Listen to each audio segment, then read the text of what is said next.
গুপ্তাঙ্গের লোম 40 দিন না কাটলে তার এবার কবুল হবে কি? কবুতরের বিষ্ঠা কাপড়ে লাগলে নাপাক হবে কিনা? অভিভাবকদের মতামত ছাড়া চরিত্র রক্ষা করার জন্য বিয়ে জায়েজ আছে কিনা? নামাজের পর তাসবিহ তাহলিল পাঠ করার সময় ওযু জরুরি কিনা? রোগের জন্য তাবিজ ব্যবহার করা জায়েজ হবে কিনা? টয়লেটে ইস্তেগফার বা জিকির কোনটা পড়া যায় মনে মনে?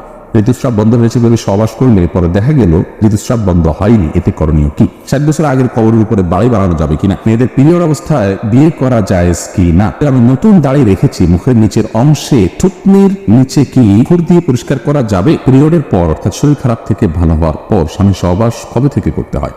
প্রস্রাবের জন্য ঢিলা কুলুক বা টিস্যু নিয়ে 40 কদম হাঁটার বিধান কি সহি? আমাদের অবস্থায় যদি মেয়েদের সাদা স্রাব বের হয় তখন কি ওযু ভেঙে যায়?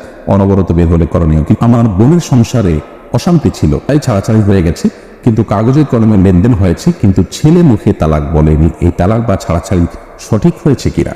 হিন্দু অর্থাৎ হিন্দুর সাথে প্রেমের সম্পর্ক জড়ালে ইসলাম শরীয়তে শাস্ত্রের বিধান কি আছে? SKMB ফরিদ জানতে চেয়েছেন কবুতরের বিষ্ঠা কাপড়ে লাগলে নাপাক হবে কিনা? কবুতরের বিষ্ঠা এটা অল্প স্বল্প যদি কাপড়ে লাগে তাহলে নাপাক হবে না। এরপরে রায়হান আলী জানতে চেয়েছেন নামাজের পর তাসবিহ তাহলিল পাঠ করার সময় ওযু জরুরি কিনা? না, তাসবিহ তাহলিল পাঠের সময় ওযু না থাকলেও চলবে, কোনো অসুবিধা নেই। মাসুমা শারমিন জানতে চেয়েছেন টয়লেটে ইস্তেগফার বা জিকির কোনটা পড়া যায় মনে মনে?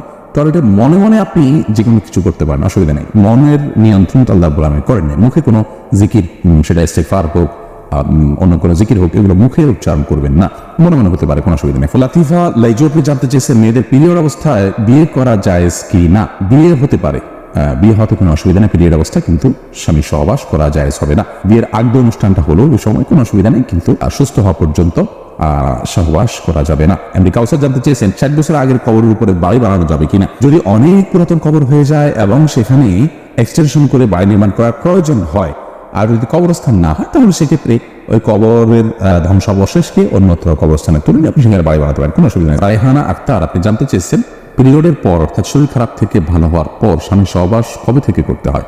অর্থাৎ ফরজ গোসলের পর নামাজ শুরু করার পরে কি এটা করতে হবে? না, নামাজ শুরু করার পর করতে হবে এমন কোনো কথা নেই। গোসল হয়ে গেছে, ফরজ গোসল হয়ে গেছে, তাহলে আপনি পবিত্র হয়ে গেছেন, এখন স্বামী সহবাস আপনি করতে পারবেন। রুম্পা আপনি জানতে চেয়েছেন নামাজরত অবস্থায় যদি মেয়েদের সাদা স্রাব বের হয় তখন কি ওযু ভেঙে যায়?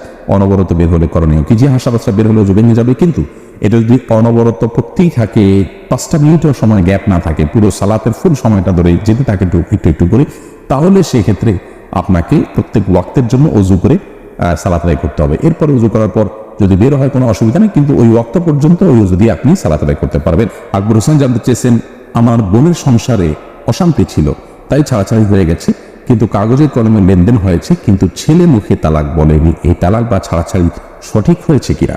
আপনার বোনের সংসারে অশান্তি ছিল তাই ছাড়াছাড়ি হয়েছে, কাগজে কলমে লেনদেন হয়েছে, কিন্তু ছেলে মুখে তালাক বলেনি। ভাই আকবর হোসেন, প্রথম কথা হলো কাগজে কলমে কি লেখা হয়েছে? যদি কাগজে তিনি লিখিতভাবে ডিভোর্স দিয়ে থাকেন এবং তিনি সেখানে স্বাক্ষর করে থাকেন, ওটা পড়ে জেনে, তাহলে সেক্ষেত্রে তালাক হয়ে যাবে, মুখে কিছু না বললেও। লিখিতভাবে তালাক দিলেও তালাক হয় মুখের উচ্চারণ ছাড়া, কিন্তু তিনি কি লেখা আছে সেখানে জানতে হবে। কথার কথা, উকিল কি লিখেছে জানেন না তিনি, বা তার কর্তৃপক্ষ, তারা পরিবারের লোকজন তালাকের কাগজপত্র রেডি করেছেন, তাকে শুধু বাধ্য করেছে সিগনেচার করতে, তিনি জানেন না কি লেখা আছে, তাহলে তালাক হবে না এরকম হলে। আর যদি তিনি জানেন কি লেখা ছিল, ওইটা পড়ে তিনি সিগনেচার করেছেন, তাহলে তাতে তালাক হয়ে যাবে। রাহি শাহী আপনি আইডি থেকে জানতে চেয়েছেন প্রস্রাবের জন্য ঢিলা কুলুক বা টিস্যু নিয়ে 40 কদম হাঁটার বিধান কি সহি?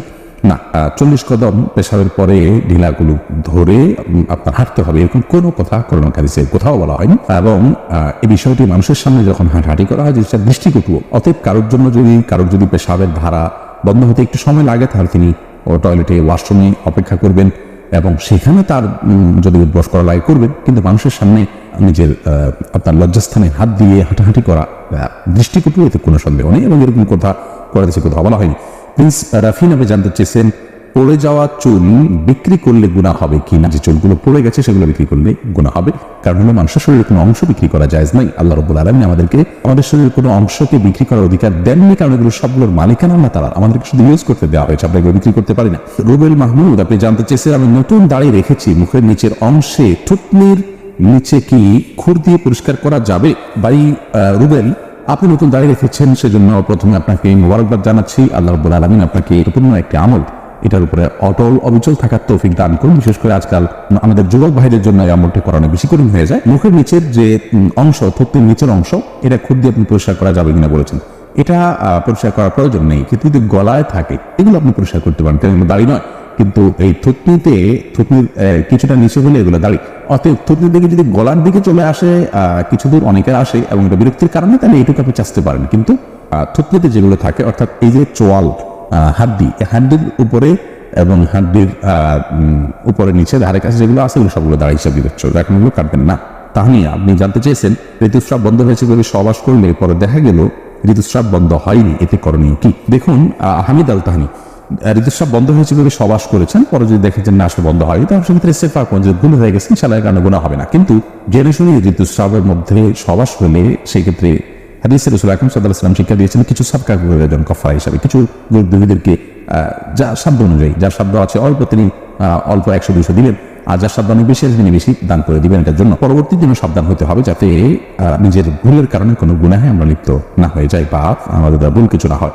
এরপরে সুইটি আহমদ আপনি জানতে চেয়েছেন রোগের জন্য তাবিজ ব্যবহার করা জায়েজ হবে কিনা। রোগের জন্য তাবিজ ব্যবহার করা ইসলামী শরিয়ার শিক্ষা নয়, সুন্নাহ নয়। রাসূল আকরাম সাল্লাল্লাহু আলাইহি ওয়াসাল্লাম ঝাড়ফুঁকের শিক্ষা দিয়েছেন। শুধু বাচ্চারা যারা পড়তে পারে না তাদেরকে ঝাড়ফুঁক সবসময় করা যায় না, বা করেও নিয়মিত ঝাড়ফুঁক করা যায় না, তেলাওয়াত করা যায় করতে পারে না, তারা এক্ষেত্রে তাদেরকে তাবিজ দেওয়া যায় কিনা কোরআন হাদিসের আয়াত দিয়ে, কোরআন আয়াত এবং হাদিসের দোয়া দিয়ে শুধুমাত্র, সেটাকে কোনো কারণ জায়েজ বলেছে। কিন্তু রাসূল আকরাম সাল্লাল্লাহু আলাইহি ওয়াসাল্লাম কাউকে কখনো তাবিজ দেননি, দিতে বলেননি। তিনি যেটা বলেছেন ঝাড়ফুঁক করা নিজের জন্য অন্যের জন্য, অতএব তেল পড়া, পানি পড়া বা বিভিন্ন আয়াত তেলাওয়াত করে ফুঁক দেওয়া, এটাই হলো মূল ট্রিটমেন্ট, সেটাতে আমাদের যাওয়া উচিত, সুন্নাহ সেটাই। সঞ্জিদা তামান্না জানতে চেয়েছেন অভিভাবকদের মতামত ছাড়া চরিত্র রক্ষা করার জন্য বিয়ে জায়েজ আছে কিনা। অনেক গুরুত্বপূর্ণ প্রশ্ন এবং এই প্রশ্নটা অনেকেই করে থাকেন। দেখুন, মেয়েদের বিয়া অভিভাবকের অনুমতি ছাড়া এটা জায়েজ আছে কিনা এ বিষয় নিয়ে বিস্তর মত পার্থক্য আছে। ইমাম আবু হানিফার মতে প্রাপ্তবয়স্কা মেয়ে হলে তিনি নিজের বিয়ে নিজে করতে পারেন অভিভাবকের অনুমতি ছাড়া, যদি অন্য ইমামদের মতে এবং বেশিরভাগ ইমামদের মতে এটি জায়েজ নাই। তো এক্ষেত্রে একজন মেয়ে মানুষ তার পরিবারকে বোঝানোর চেষ্টা করবেন। পরিবার যদি এতই নাফরমান হয়, সেক্ষেত্রে সবচেয়ে বড় কথা হলো যে আপনি নিজেকে অহেতুক যৌন বিষয়গুলোকে মানুষের মধ্যে সেগুলোর প্রতি আগ্রহী করে তুলে এরকম কাজ থেকে নিজেকে দূরে রাখা উচিত। আজকাল দেখা যায় যে ছেলে মেয়েরা একে অন্যকে একান্তে কথা বলে চ্যাট করে এরপরে নিজেদের আর ঠিক রাখতে পারেন না, তখন বলে আমাদের এখন বিয়ে করবো কিনা। আপনি পথে যেই তো আপনি নিজের ধ্বংস ডেকে এনেছেন, যার কারণে আপনি যদি ইসলামের শরিয়া অনুযায়ী চলে থাকেন তাহলে সেক্ষেত্রে এই প্রশ্ন আপনার আসবেই না যে এটা ছাড়া চরিত্র রক্ষা করা যাচ্ছে না। কেন চরিত্র রক্ষা করা যাবে না? আপনি পুরুষ থেকে নিরাপদ দূরত্বে থাকবেন, তার সাথে কোন পুরুষদের সাথে কোনো প্রয়োজন ছাড়া আপনি যোগাযোগ রাখবেন না, এবং পর্দার যে বিধিবিধানগুলো আছে আপনার সব মানে কণ্ঠের হেফাজত, আপনার সৌন্দর্যের হেফাজত, তাদের সাথে পুরুষদের সাথে মেলামেশার বিষয়ে যে শর্তগুলো আছে সেই সবগুলোকে মেনে চলেন, তাহলে তার প্রশ্ন আসারই কথা না। এটা হলো প্রথম কথা। দ্বিতীয় কথা হলো যে যদি কোনো কারণে আপনি ইসলামের বিধিবিধানগুলো লঙ্ঘন করার কারণে এখন আপনি আসলে বিপদে পড়ে গেছেন, তাহলে সেক্ষেত্রে আপনি এখন নিজেকে দূরে সরে আনার চেষ্টা করবেন। এটা দ্বিতীয় বিষয়। তৃতীয়ত হলো অভিভাবক সম্মতির বাইরে, তাদের মতামতের বাইরে নিজেরা মতামত নিয়ে আর নিজেদের মতামতের ভিত্তি করে খুব বেশি সংখ্যক মানুষ শান্তিতে থাকতে পারেন না, এটা হলো বাস্তব, এবং বিয়ে ভেঙে যায় এর হারই বেশি। যার কারণে এই জায়গা থেকে আমরা সরার চেষ্টা করবো। হ্যাঁ, যদি কোনো অভিভাবক বয়স হয়ে গেছে তারপর দিচ্ছেন না এবং দিনদার ছেলেকে তারা পছন্দ করেন না, তাহলে সেক্ষেত্রে তার ইসলাম শরীয়ত তার অভিভাবকের অধিকারী নেই, তখন আপনার পক্ষ থেকে এলাকার ইমাম অভিভাবককে আপনার অন্যত্র বিয়ে দিতে পারে। কিন্তু বিষয়গুলোকে মাথায় রাখতে হবে, শুরুর ধাপে আপনি এটি অবলম্বন করতে পারবেন না। আব্দুর রাজাক বিন সিরাজ জানতে চেয়েছেন গুপ্তাঙ্গের লোম 40 দিন না কাটলে তার ইবাদত কবুল হবে কি। গুপ্তাঙ্গের লোক বা অবাঞ্ছিত যে সমস্ত পশম আছে এই পশমগুলো 40 দিনের বেশি না কেটে থাকা গুনাহের কথা কোন হাদিসে এ বিষয়ে কড়াকড়ি রয়েছে। আর কে হিরা আপনি জানতে চেয়েছেন একজন মুসলিম অমুসলিমের হিন্দু অর্থাৎ হিন্দুর সাথে প্রেমের সম্পর্ক জড়ার ইসলাম শরীয়তের শাস্ত্রের বিধান কি আছে। দেখুন, একজন মুসলিমের সাথেই প্রেমের সম্পর্কে জড়াতে পারে না। প্রেম বলতে আমরা বুঝি আজকাল বিবাহ বহির্ভূত নারী পুরুষের সম্পর্ক। এই সম্পর্ক, এই ভালো লাগা, এটা সব ভালো লাগাকে যদি আমরা বৈধতা দিই তাহলে সেক্ষেত্রে আর পৃথিবী তার আপন অবস্থাতে শৃঙ্খলায় থাকবে না, বরং নিজের চাওয়া পাওয়াকে কন্ট্রোল করা, নিয়ন্ত্রণ করা, এটাই ইসলাম আমাদেরকে শিক্ষা দেয়। বিধায় একজন মুসলিম পুরুষ যেখানে একজন মুসলিম নারীর সাথে প্রেম করা, বিবাহ বহির্ভূত সম্পর্ক করা জায়েজ নাই, সেখানে একজন অমুসলিমের সাথে করা প্রশ্নই ওঠে না, কারণ সেটি গুনাহ তো হবেই। সেই সাথে আপনার এটা যদি তাদেরকে বিবাহ পর্যন্ত নিয়ে যায় তাহলে এটা হারাম হবে, কারণ তার সাথে বিবাহ করা জায়েজ নাই যতক্ষণ ইমান না আনেন। বিধায় যদি তিনি ইমান আনেন তাহলে ইমান আনার পরে তাকে সরাসরি বিয়ে করবেন, কিন্তু বিবাহ বহির্ভূত প্রেম এটি জায়েজ নয়। এটি প্রতারণা এবং ভোগ ছাড়ার কিছু নেই। এখানে কোনো সামাজিক কমিটমেন্ট থাকে না, এটা অনাচারের অন্তর্ভুক্ত।